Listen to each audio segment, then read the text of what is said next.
For all you elk hunters out there, chasing turkeys is basically the same thing. I know the reaction you just gave me, but don't knock it till you try it, and don't try it without OnX. The Hunt app will not only help you find new areas on public ground, but I use it to find out landowner info to get permission on private ground that I see birds on as well. OnX Hunt has a special offer for you. Use code CAL to receive 20% off your membership at onxmaps.com/hunt and find more birds this spring. There's nothing like snook hook sets at dawn or catching a tarpon in the moonlight. Find your next fishing trip made easy on fishingbooker.com and experience the magic of the Sunshine State or any other destination on your fishing bucket list. Book a blue water adventure in search of sailfish or go snapper fishing with the kids. With over 6,000 captains and trips to choose from, planning your next one just got a whole lot easier. Download the Fishing Booker app on the Google Play or App Store, or visit them online at fishingbooker.com to book your trip today. I'm sure a lot of you guys remember the old ceremonial hunting tradition of eating the heart out of the first animal you kill. Meat from those organs are among the most nutrient-rich foods on the planet. You can get those same benefits your ancestors craved via convenient daily capsules from Heart and Soil. Find out more at heartandsoil.co. And remember, use code MeatEater for 10% off your purchase. From MeatEater's World News Headquarters in Bozeman, Montana, this is Cal's Weekend Review presented by Steel. Steel products are available only at authorized dealers. For more, go to steeldealers.com. Now, here's your host, Ryan Cal Callahan. 2,000 New Jersey residents lost power last week after an osprey dropped a fish on a transformer. What appears to be a menhaden, or bunka, was instantly flash fried, and local residents lost power for a few hours before crews were able to restore it. A spokesperson for Jersey Central Power and Light said that while animals can sometimes cause power outages, fish are not on the list of frequent offenders. They continued, quote, "We also send our thoughts to the osprey because if you've ever dropped your ice cream cone at the fair, you know the feeling." Not to be outdone, the local police department posted an image of the fish on Facebook covered with "Do Not Cross" police tape. They also included a sketch of the osprey, which they labeled "Suspect." The caption read, quote, "Today's power outage was a major inconvenience for so many of our residents. Please let us not forget the victim in this senseless death." Gilligan, who we'll assume is what they named the fish, was a hard-working family man. He was a father to thousands of children. The suspect was last seen flying south. If you see him, do not try to apprehend him. Although he isn't believed to be armed, he may still be very dangerous. If you have any information in this case, please contact Detective John Silver, who handles all of our fish cases. That's a reference to Long John Silver's, for those of you who aren't familiar with the fast seafood chain. I, of all people, can appreciate a good animal joke, and a not-so-good joke, too. For more credit that I can dole out to these local agencies, they did skip the obvious Godfather references, being that they're in New Jersey. Leave the gun, take the cannoli would have been my caption of choice for the fish picture. Or possibly sleeps with the fishes, like the offending osprey either missed a meal or is delivering a message to someone at Jersey Central Power and Light.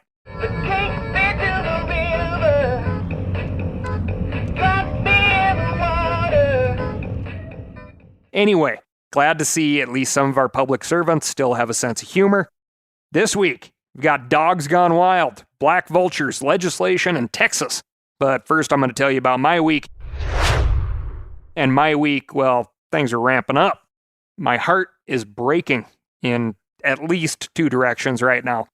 I've got doves flying over my head, and elk screaming in my dreams, a little yellow girl dog whose happiness is my responsibility, and a desire to burn my lungs on mountains and test my increasingly old back under the wet, hot, dead elk weight. Responsibilities are tough, darn it. This late summer time frame is terrible on me.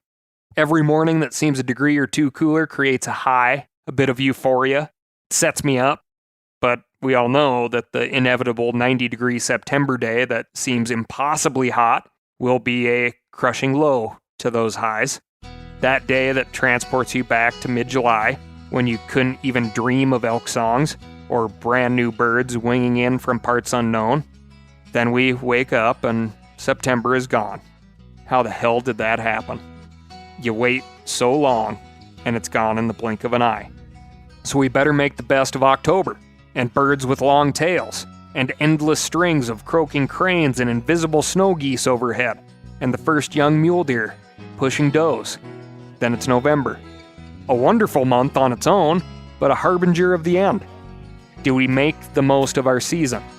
There's not much left. I want to hike in the thigh-high snow for lonely bull elk, lay in the frozen mud making eye contact with Snort as she tells me what direction the honking geese approach the decoys from.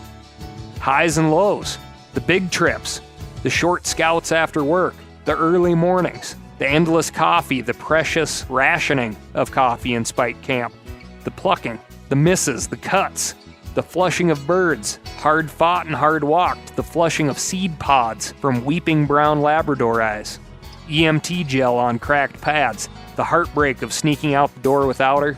Not that you can ever be without her, those hairs are everywhere. Opening day approaches, and like all hunts, it's a marathon with intermittent sprints. Keep your powder dry, your feet warm, and your dogs healthy. And one last thing before we hit the news. Huge, huge thank you to everyone who shared and bid in the Auction House of Oddities. Even if you didn't contribute cash, if you shared that thing around, thank you so much. If you talked about the Land Access Initiative and Wildcat Bend, thank you so much. It was a huge success. We had a goal of $50,000, and with your help, we were able to raise almost $160,000. That's preliminary cash dollars figure right now. I'll get the official write-up later. All of which, all 160-ish K, every cent will be going to Pheasants Forever's Build a Wildlife Area program as 2023's Land Access Initiative recipient. The Wildcat Bend property is located on the lower Yellowstone River here in Montana, and it's an absolute gem. Access to hunting and fishing, where no access existed before. Cannot thank you all enough. Now, we're not jumping up and down just yet. We still need to clear the Montana Fish and Game Commission and the State Land Board in order to seal the deal. There's still about $40,000 left to wrap up the purchase of the property as well, which you can definitely mail in to Pheasants Forever. Just note that as Build a Wildlife Area Montana, and it'll go in the proper bucket. And outside of Montana, the Build a Wildlife Area program exists in your state more than likely, if not in multiple places in your state. And, again, more than likely, there's probably a wonderful chunk of ground that you would be more than happy to support. So be on the lookout. You can also volunteer in a bunch of different ways with groups like Pheasants Forever. This conservation work is never done. Write in and let me know how I can help in your neck of the woods. I'll have a full write-up on this particular project at themeateater.com as well. Thank you, thank you, thank you. It's a great way to start our season. On to the news. Feral cats get a lot of flack on this show, rightfully so, but they aren't the only pets that kill native wildlife. Feral dogs aren't as concerning because, let's face it, they're not as skilled at killing birds, reptiles, and small mammals, but they still cause a lot of trouble. The Yucatan Times reported this week that feral dogs are a bigger threat than poachers to sea turtles on the Yucatan coast. The Sea Turtle Conservation Program told the outlet that they've received at least 7 reports of dog attacks on loggerhead turtles since April. Of these 7 attacks, 4 turtles died on the spot, 3 received veterinary treatment, and only 1 survived. In comparison, they said they haven't received any reports of poaching in the area. The organization credits local law enforcement for capturing and punishing poachers, but they say more work needs to be done to encourage dog owners to not abandon their dogs on the streets. They also encourage residents to consider adopting stray dogs, and they'd like to see an awareness campaign urging owners to spay or neuter their animals. Sounds like we need to resurrect old Bob and send him down to the Yucatan. Come on down! You're the next contestant on The Price is Right! Some of you will be too young to remember this, but the beloved host of The Price is Right, who just passed away last week, rest in peace, Bob Barker, would end every episode by encouraging his audience to spay or neuter their pets. Barker became the face of a movement that began in the 1970s to urge pet owners to have their animals fixed. When that movement first started, fewer than 10% of dogs and cats were spayed or neutered, and the kill rate at shelters was almost 90%. Today, between 80 and 90% of dogs and cats in the U.S. are fixed, and fewer animals are finding themselves in shelters. Protecting native wildlife isn't the only reason to keep track of your furry companions. They also stand a good chance of being hurt or killed if they're allowed to wander unattended. In Utah, for example, officials are warning pet owners to be responsible after mountain goats killed 3 dogs in the past 3 weeks on Mount Timpanogos. The Timpanogos Emergency Response Team posted a note on Facebook urging dog owners to keep their animals from chasing mountain goats. In one incident last week, a dog was off-leash and harassed a mother goat with kids. The mother goat was none too pleased about being hassled by the canine, so she did what you'd expect a mountain goat to do. She pushed the dog off a cliff. The post doesn't offer details on the other 2 incidents from this month, but it does describe another attack from 2021. In that encounter, a dog rounded a corner and surprised a mountain goat who ran the dog down and threw it into the air. This dog survived the attack, but not before sustaining some pretty nasty puncture wounds. I can tell you from personal experience, the tips of those horns are sharp. The emergency response team reminded visitors that allowing dogs to chase goats carries fines similar to poaching. Quote, "On the mountain, goats and wildlife have the right of way. We are guests in their space. The mountain goats on Timp are usually very mellow and will walk fairly close to people. Please keep your distance, even if it means delays on your hike." Now, you might be asking yourself, how can you oppose free-ranging dogs and support hunting dogs at the same time? Hunting with dogs requires them to be off-leash, but that doesn't mean they're no longer under their handler's control. GPS collars allow hound hunters to know where they are at all times, and they can be called back if needed. There's also a right time, right place component to this. If you are in a hardwood Virginia forest hunting black bears on public land, you are in a place we've agreed to allow dogs to hunt off-leash. Your dogs might still run into dangerous situations, but you know what the risks are, so it's up to you to justify them. If you're on Mount Timpanogos or the beaches of Yucatan, that's a different story. You're in the wrong. Don't let your dog run around off-leash. The dangers and the risks to sensitive wildlife are way too high. That's my take, and I have off-leash dogs. If you want to chime in on this one, write in to askcal@themeateater.com. For all you elk hunters out there, chasing turkeys is basically the same thing. I know the reaction you just gave me, but don't knock it till you try it, and don't try it without OnX. The Hunt app will not only help you find new areas on public ground, but I use it to find out landowner info to get permission on private ground that I see birds on as well. OnX Hunt has a special offer for you. Use code CAL to receive 20% off your membership at onxmaps.com/hunt and find more birds this spring. Now, a lot of you guys are familiar with the old hunting tradition of eating, some organ, the heart or a chunk of liver off the first animal you kill. I had that when I was a little kid, and it was a big deal. Organ meats were always prized by frontier people who knew the importance of getting a lot of different minerals and nutrients. And as often is the case, those guys were onto something, because organs are among the most nutrient-rich foods on the planet. And you can get the same benefits your ancestors craved via convenient daily capsules from Heart and Soil, made exclusively from regeneratively raised, grass-fed, and finished cattle. Heart and Soil's unique freeze-drying process means all those important nutrients are trapped in, ensuring you experience every one of the benefits of nature's superfood in a clean, convenient, taste-free capsule. Find out more at heartandsoil.co. And make sure to use code MeatEater for 10% off your purchase. That's heartandsoil.co. Use the code MeatEater. We've all seen plenty of gadgets and fads come and go, but here's one product that stood the test of time: Seafoam Motor Treatment. Lots of hunters and anglers know that Seafoam helps engines run better and last longer. It's really simple. When you pour it in your gas tank, Seafoam cleans harmful fuel deposits that cause engine problems. I'm talking common stuff like hard starts, rough engine performance, or lost fuel economy. Seafoam is an easy way to prevent or overcome these problems. Just pour a can in your gas tank and let it clean your fuel system. You probably know someone who has used a can of Seafoam to get their truck or boat going again. I guarantee you've listened to them because I use it, regularly. People everywhere rely on Seafoam to keep their trucks, boats, and small engines running the way they should the entire season. Help your engine run better and last longer. Pick up a can of Seafoam today at your local auto parts store or visit seafoamworks.com to learn more. Moving on to the vulture desk.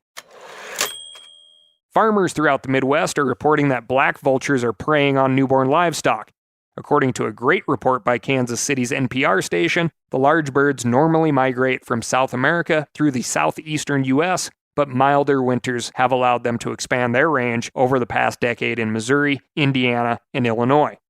Vultures aren't normally birds of prey, but they'll take a meal wherever they can get it. Farmers report that vultures have killed and then eaten calves, lambs, and piglets, which has cost those producers hundreds of thousands of dollars. Ranchers in Oklahoma lose $200,000 worth of livestock each year to vultures, and a farmer in Missouri said he's lost $10,000 worth of calves to black vultures this year alone. Vultures are federally protected under the Migratory Bird Treaty Act, so ranchers can't simply hold a vulture, shoot, and call it a day. However, they do have some options for dealing with the pesky critters. The U.S. Fish and Wildlife Service offers depredation permits to ranchers that cost $100 and must be renewed each year. But the agency recently launched a program that gives states the ability to issue a certain number of free sub-permits. These sub-permits allow ranchers to take a specified number of vultures, usually about 5 per year. If you've ever seen a group of vultures, you know that knocking off 5 every 12 months won't do you much good. By the way, because I know you're wondering, a group of flying vultures is called a kettle. Vultures in a tree are called a committee, and a group of feeding vultures is called a wake, which is pretty cool. And now you're also geared up for the next round of Meat Eater trivia. Anyway, to get the most out of their yearly vulture quota, ranchers are encouraged to hang vultures in effigy. And that's not a joke. Ranchers hang vultures upside down with their wings splayed out, and they report this tactic is remarkably effective. One rancher said that 99% of his vulture problems have gone away since he started making an example of offending birds. Vultures are intelligent, and they know when they're not welcome. Of course, not everyone is convinced that this tactic is the best way to handle the situation. Marion Wall, a doctoral student studying black vulture management at Purdue University, believes ranchers should focus on non-lethal deterrent methods. These could include moving herds closer to humans during calving season or shooting off fireworks to scare off the vultures. She also points out that sometimes vultures take the rap for a murder when they're just at the scene of the crime. Newborn livestock die all the time, so it's not always easy to tell when the vultures killed the animal and when they're just being good garbage men. And that's something to keep in mind whenever we're talking about carrion-eating birds. Vultures, buzzards, and other birds that eat dead things perform an incredibly vital function in our ecosystem. Can you imagine if everything that died on the landscape was left to fester and rot over weeks and months? Not only would this make the world a smellier place, but it would also increase disease transmission. Vultures consume and digest bacteria-laden meat, and then they stay away from humans. Other scavengers, like dogs and rats, live in homes, towns, and cities. If we had to rely on these critters to deal with dead animal carcasses, you can bet we'd have a lot more cases of rabies and other deadly human diseases. In fact, the decline of vultures in India and the subsequent rise in the feral dog population is thought to have contributed to the rabies outbreak that was estimated to have killed 48,000 human beings from 1992 to 2006 in India. Ranchers shouldn't have to worry about losing their livelihoods to vultures, but these important birds deserve our respect and protection. Finding that balance isn't always easy, but that's what wildlife management is all about. Moving on to the deer desk. The Texas Parks and Wildlife Department issued an emergency order last month in response to an uptick of CWD among the state's captive deer herds. But the deer breeders are pushing back. They say the new rules are unreasonable, and one of these breeders has launched a legal battle to take away the ability of state biologists to cull or kill captive herds. deer breeding facilities in 14 Texas counties have recorded CWD cases since 2021, and CWD has been detected in 9 facilities this year alone.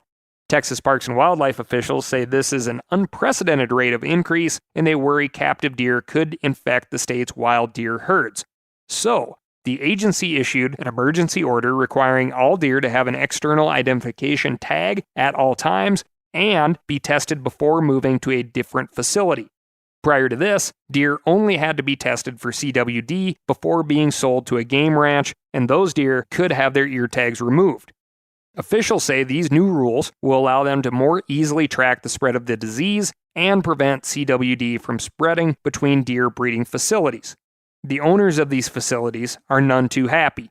The rules make it more costly for them to operate, and they argue the regulations should have been passed by the state legislature rather than Texas Parks and Wildlife. Still, they do have an interest in keeping CWD out of their facilities. One positive test can destroy an entire business, so they want to make sure their deer are disease-free. But one breeder is fighting not only against these emergency orders, but also against the ability of state biologists to order the culling of entire facilities. Texas is somewhat unique in how it handles captive deer herds. While some states have outlawed captive herds entirely and others treat captive deer like livestock, Texas classifies captive deer as wildlife. This means that the owners of these facilities don't have the same property rights as livestock owners, and it gives the state broad latitude in how they handle positive CWD cases. They've ordered entire herds killed based on a few positive tests, and the number of captive facilities has dropped by more than half since 2014. Multiple deer have tested positive at RW Trophy Ranch in Terrell, Texas, but the ranch's owner, Robert Williams, has refused to cull his herd. He's been issued notices that wildlife officials plan to euthanize the deer in his pens 4 times over the past 2 years. But every time, he and his legal team have convinced judges to stay those orders. Now, he's waging multiple legal battles, including one that could end up at the Texas Supreme Court. His basic argument is that because he has a property interest in the deer he raises, he should have more say in whether those deer are killed. He told the Huffington Post that the fears about CWD are overblown since most deer don't live long enough to die of the disease in the first place. He also argues that wildlife officials don't test enough deer to prove that the state's CWD problems are being driven by the captive herds. He even argues that the larger whitetail industry in Texas is trying to put ranches like his out of business because he grows such giant bucks. He said, quote, "It's because we raise bucks with huge antlers, and if we were only raising little 160, 170, and 180-inch bucks, none of this would have ever happened." I mean, this dude is raising enormous deer, and I suppose somebody like him could say that a 160, 170, or 180-inch buck is a little deer, but brothers and sisters, we do not share that perspective. Anyway, CWD was first discovered in Texas in 2012, and there have been over 500 positive cases since then. 85% of those positive cases have been discovered in captive breeding facilities. While I'm sure there are many cases in free-ranging deer that simply go undetected, it's easy to see why some hunters blame the captive facilities for the problem in the first place. The National Deer Association issued a call to its members to support the emergency captive deer regulations, and the organization says moving captive deer between facilities is contributing to CWD's spread. The facilities argue that the deer are tested far more frequently than wild deer. They also say that controlled breeding programs are one of the ways we might be able to leave CWD behind. Biologists have identified genetic markers that make deer less susceptible to CWD, and some breeders are cultivating those genes in their herds. If successful, they argue that project could produce a generation of deer that contract the disease at a much lower rate. To all my Texican listeners, I want to hear from you. Should deer breeders be allowed to keep their herds even if they get infected with CWD? Let me know. ASKCAL@themeateater.com. Moving on to a quick-hitting policy desk. In Oregon, animal rights activists are once again trying to get IP3 on the ballot.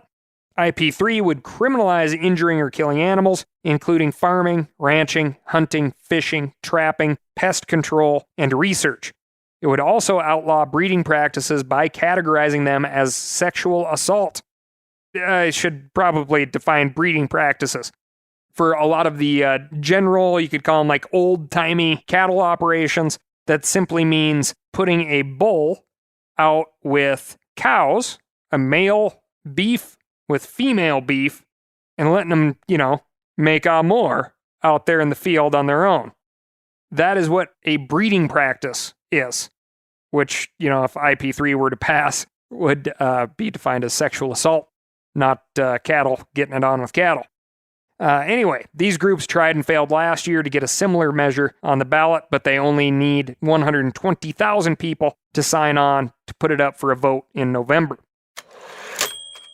In Michigan, a federal judge accepted a consent decree that will allow 5 sovereign Michigan tribes to expand the use of gill nets in the Great Lakes.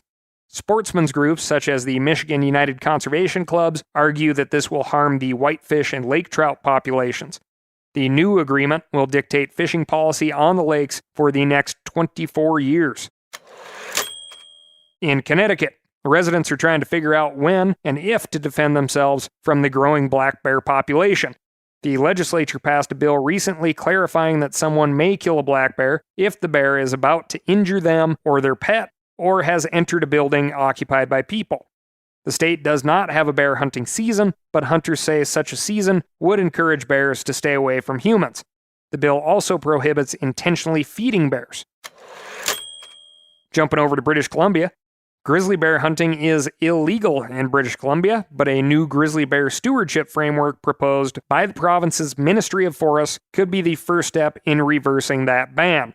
While the framework does not actually change policy, it does acknowledge that many First Nations tribes want the hunt to reopen. Some of them ran guiding and outfitting services, and they were hit hard economically when the province banned the hunt in 2017. BC bear hunters stay on top of that one. Man, grizzly bear hunting in BC is a wonderful, wonderful experience, and those bears taste great. New Mexico is also considering a proposal that would increase the black bear quota from 804 to 864. Biologists say this represents about 10% of the population, but research suggests the population could handle as high as 14% harvest. Animal rights groups argue the quotas should be lowered, not raised, because, well, bears are cute and fuzzy, and what kind of sicko would ever want to kill a black bear? The roast beef of the woods. That's not a direct quote, but it's pretty close. Also, contrary to what animal rights folks would prefer, the New Mexico Game and Fish Commission is considering a proposal that would keep mountain lion hunting quotas the same in all but one management zone. That's all I got for you this week. Thank you so much for listening. Remember to write in to ASKCAL, that's AskCal, at themeateater.com, and let me know what's going on in your neck of the woods. On top of that, go get yourself a steel chainsaw. I mean, you know you want one. If you're curious, go to www.steeldealers.com. Find a local, knowledgeable steel dealer near you, slide in there, see what they got. Maybe let them know what type of issues you're facing in the woods this hunting season, or around the house, or thinking about the long, cold winter ahead. They're going to get you set up with what you need, and they won't try to send you home with what you don't. Thanks again, and I'll talk to you next week.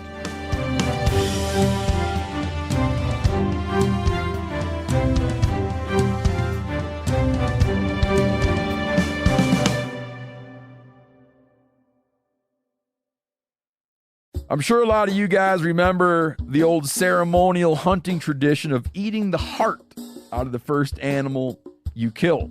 Meat from those organs are among the most nutrient-rich foods on the planet. You can get those same benefits your ancestors craved via convenient daily capsules from Heart and Soil. Find out more at heartandsoil.co. And remember, use code MeatEater for 10% off your purchase.